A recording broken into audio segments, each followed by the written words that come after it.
All right, let's get right down to business. Austin Steinbart has been arrested.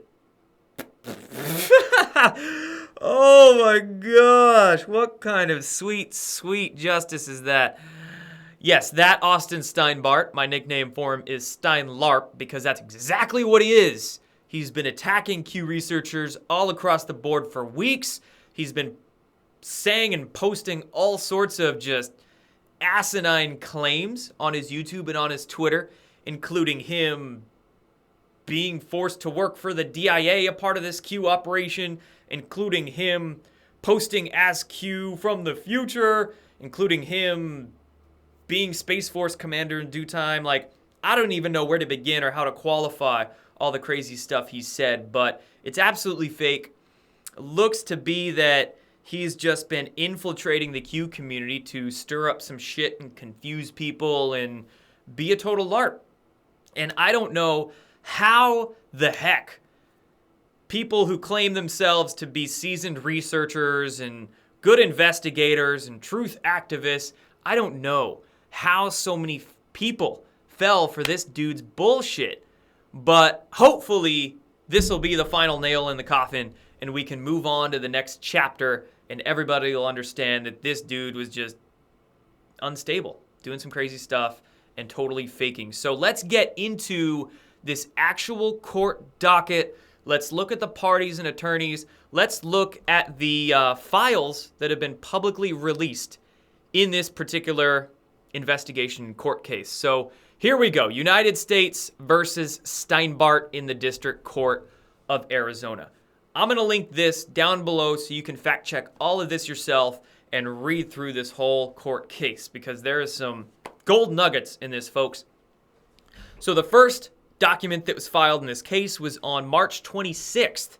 Complaint as to Austin Ryan Steinbart. Coincidence here, back on March 26th was the day that Q dropped or redropped their post that said, no outside comms. Post 3902, if I'm getting that correct. Yes, 3902. Huh, what a coincidence. Same day, March 26th. How ironic that Austin Steinbart is basically like a Q-proof force now. Well, there you go, March 26th. Wonder if they knew. I wonder if somebody on Q team or maybe some NSA officer sent an anonymous tip to the FBI office there to get this all initiated. I don't know. Fun stuff to speculate, but nevertheless, March 26th was when that complaint was filed. 5 days later was when we had the arrest for Austin Steinbart. The next day, actually the next few days, first, second, third, we get quite a few documents filed in this court case that we'll go through. We'll go through each of these in a minute here. And then actually, this is brings us up to today. So today is when the preliminary hearing is happening in front of the judge there in Arizona for this case. So we'll see how that all turns out. It might actually be going on just an hour or two here as of filming this. So let's start going through some of these documents here. First one is this complaint. Let's take a look at it. So filed on the 26th, 11-page complaint that was created by the FBI special agent that began this investigation into Austin Steinbart. His name is Stephen Garbett, and he says on or about March 21st was when Steinbart had the intent to extort money and other things of value from Company B, it says in this complaint. And Company B is Datto. So you might have seen that video that Steinbart put out, and you might have also seen those tweets that super LARPy account, the Majestic 12 account, the one that's been pumping Steinbart in recent weeks, I totally think they're linked. But anyway, that Twitter account and Austin Steinbart were both basically telling all their followers to email Datto because they wanted, I don't know, Steinbart was calling it the amorphous archives or something back. But basically, Steinbart and those associated with him were trying to extort Company B, Datto. Not good. So there was that. Then moving on into all of the statements of probable cause that led them to arrest Austin Steinbart.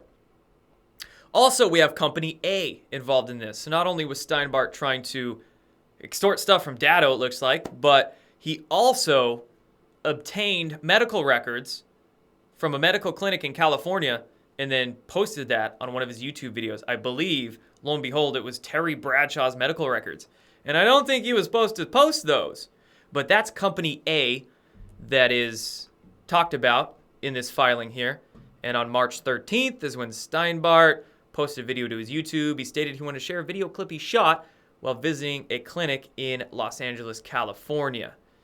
So there we go. It just details all of the weird shit he was doing with Company A here, leaking patient information. Company A actually asked Steinbart to take the video down, and Steinbart refused, interestingly enough. On or about March 17th, a company representing that medical clinic in LA sent an email to Steinbart and Steinbart's parents. And Steinbart actually replied, you can see there, "My parents have nothing to do with this, and you will direct all further correspondence to me exclusively," etc., etc. So Steinbart just went weird. And then looked to threaten, actually, that medical clinic the next day, March 18th. In a text message, Steinbart stated, "Unless you guys want nuclear Armageddon to rain down on all of your heads, you will immediately apologize to my parents, and your attorneys will direct all further correspondence to me exclusively." So there's some threats that was going on with that medical clinic, Company A.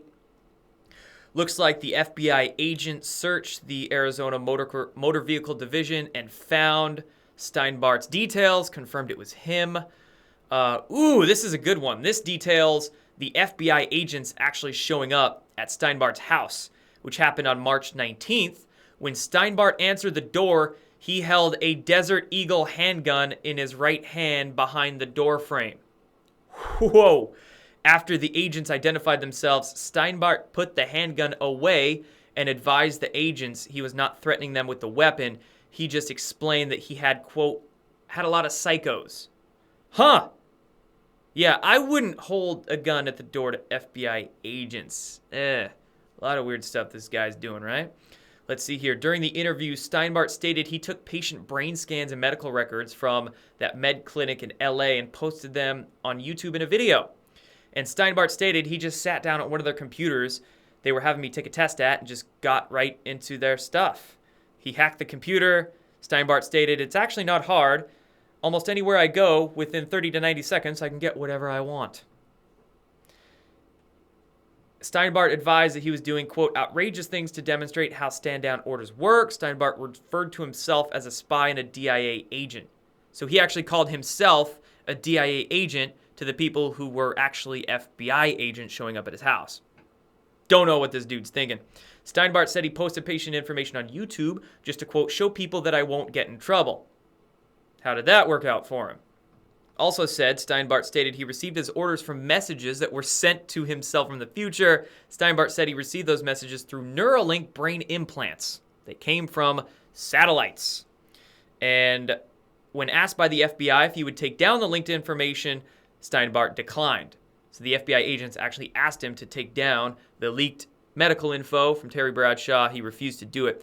That might explain why Steinbart sanitized. He removed all his videos that one day, and then the next day, they all came back.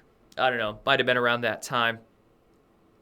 Steinbart also claimed that he had illegally transported marijuana across the border from Mexico into the United States in a YouTube video on the 21st. "I have guns, drugs, and explosives in my house." And then we get into the information detailing Company B, which is Dado, and how Steinbart tried to extort them, essentially, launching an economic blockade against Company B until they decide to give us our amorphous archive back. There's the quote. So that's all the information. I'm not going to read this whole thing. You can. I'm going to go down to number 21 here near the end. Based upon the aforementioned facts, Eurofient believes that probable cause exists on or about the 21st and 23rd. Steinbart, with intent to extort money and other things of value from Company B, transmitted interstate and foreign commerce, a communication containing a demand or request for money.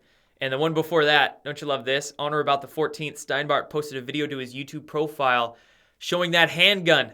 And in the video, Steinbart could be seen handling the weapon as well as a container of tannerite, a binary explosive often used as a rifle target.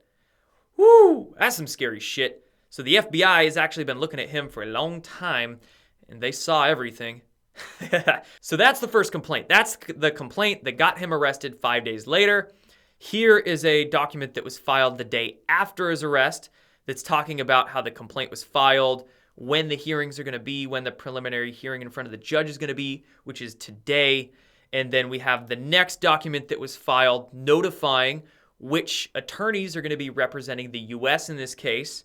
So we have here the Notice of Association of Counsel. Says here James Knapp is the Assistant U.S. Attorney that will be one of the attorneys representing the U.S. against Steinbart. Next document that was filed here on April 2nd.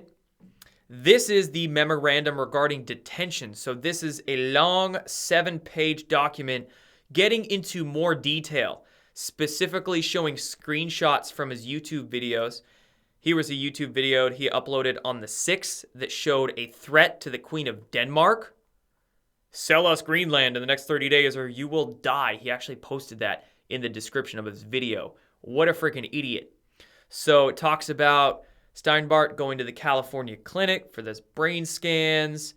This is a chronological detailing of everything that was the evidence for them to pull the arrest with, looks like. So on the 13th, he exposed sensitive patient information.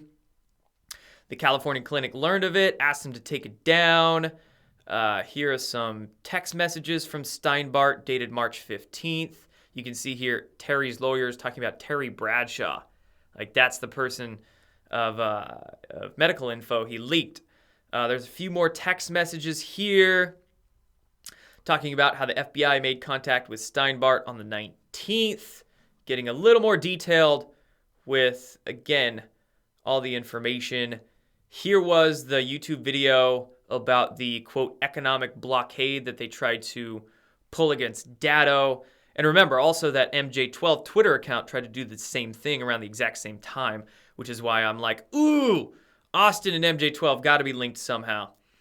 And funny enough, there's actually a lot of sock puppet accounts that were pumping Steinbart, promoting him, promoting the attacks that Steinbart was doing on Q researchers like myself. And a lot of these sock puppet accounts haven't posted online since March 30th, the day before Steinbart was arrested. Interesting. I wonder if he did have a lot of sock puppet accounts that he was using. So there's this particular memo that was initiated, and you can see all the evidence that they give. It's classic. You know, this is how we need to, in my opinion, form our investigations. Get very specific and detailed. You know, I see a lot of people sort of spread around clickbait out there and not being too investigatory in their research. So this is how it should happen.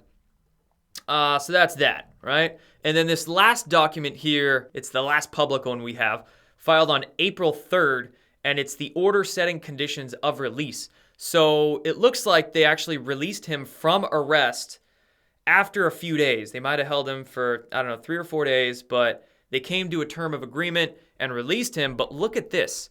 It's ordered that the defendant is subject to the following conditions and shall promise to appear at all proceedings, not commit any federal, state, or local crimes, cooperate in the collection of a DNA sample, immediately advise his or her attorney in writing prior to any change in address, mailing address, phone number, not travel outside Arizona unless prior permission is granted. Let's see here. No alcohol, no drugs. Maintain weekly contact with his or her attorney by Friday. Not possess any firearms. So he's got to give those up that he showed in the videos. He has to participate in a mental health treatment program. Actually, in one of these documents, it stated that the defendant is very mentally unstable as well, which, unfortunately, he likely might be. I hope he does get some help for all of this. Let's see here. Defendant shall not possess or access any device or computers. And actually, he's undergoing a remote internet and computer monitoring program. So the defendant shall participate in a computer monitoring program as ordered by the court and follow the rules. And pretrial services is authorized to remotely access the monitoring software installed on the defendant's devices. So this completely explains why there's been no YouTube videos for a week, no posts on Twitter from Steinbart for a week. And I mean, just crazy, crazy stuff here. Never would have thought that I'd wake up today and be going through this. And then he's got location monitoring too. He's actually incarcerated at his home. So the coronavirus didn't quarantine him. Looks like his illegal activities did. And that's where we're at now. So we got sign, date, Steinbart there, April 3rd. April 3rd, look at that. He even looks like he accidentally wrote 2000 and wrote it as 2020. Huh. He's like so engrossed in his own time-traveling nonsense that he can't remember what year it is. But anyway, there we go, folks. There we go. So Austin Steinbart, confirmed LARP, confirmed illegal activities done, confirmed federal investigation into him. And, we'll see. Like I said, that trial's going on maybe right now, very soon. But I'll finish here with saying I do hope this guy gets help. And he just needs to get off the internet, like disconnect, and hopefully come to terms with whatever's going on inside him. Like, I don't like to see this happen to anybody, but he's basically destroying himself. And unfortunately, he is now coming to terms with the consequences of his own actions. And that looks like it's where we're at. And it just absolutely blows my mind that some people didn't have any intuition or discernment enough to look into what this guy was saying and doing. Because it was quite obviously, as we can see here, crazy. Not only crazy, but illegal. Illegal stuff. So hone those discernment caps, folks, and beware for those LARPs. I'm sure this won't be the last one. That's all for this one, guys. Thanks for watching. Till next time.